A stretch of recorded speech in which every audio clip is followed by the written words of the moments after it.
Hi, in this video we're going to take a look at how one of our new web forms can look.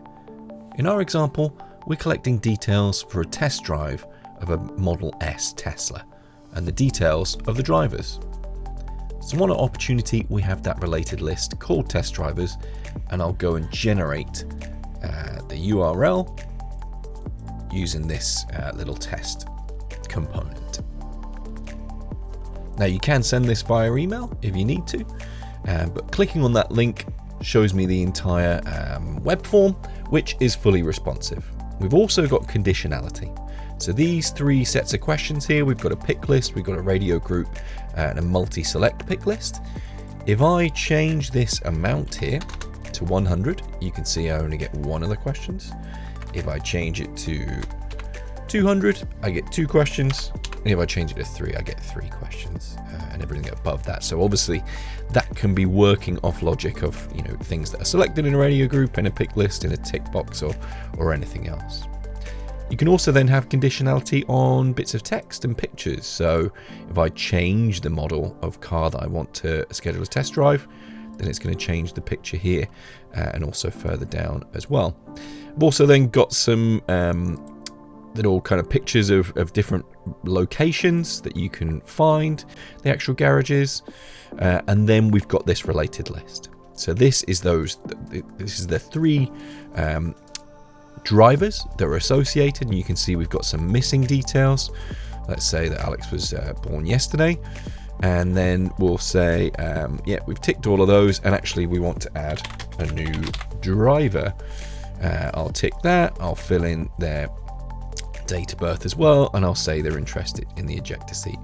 Now you can allow, if you want people to be able to delete things, but usually you're not going to want that, so that can be turned off, and they can add new rows here as well. So I press submit, and that's been successful. If I now go back to the same opportunity and I refresh this list, we can see that we've got that new driver born today and interested in the ejector seat.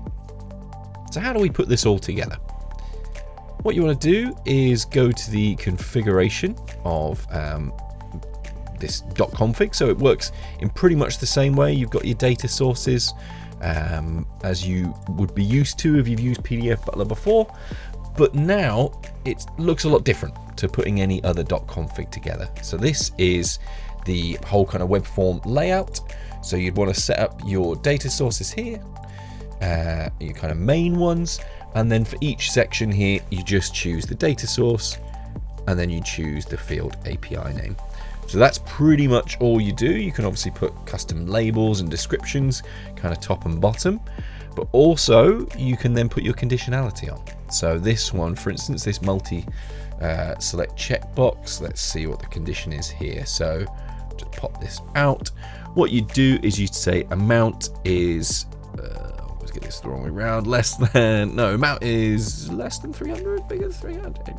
Either way around, that means, and the variables are kind of there for you. So I start typing amount, and then I put in 300.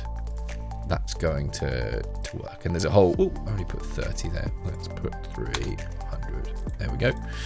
Now there's obviously other options about kind of validation as well if you want it required. Yeah, lots of other things you can do with this.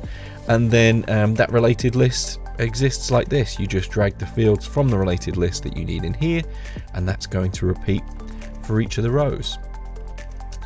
So if you do have any more questions, visit pdfbutler.com or get in touch with one of the sales team to find out more.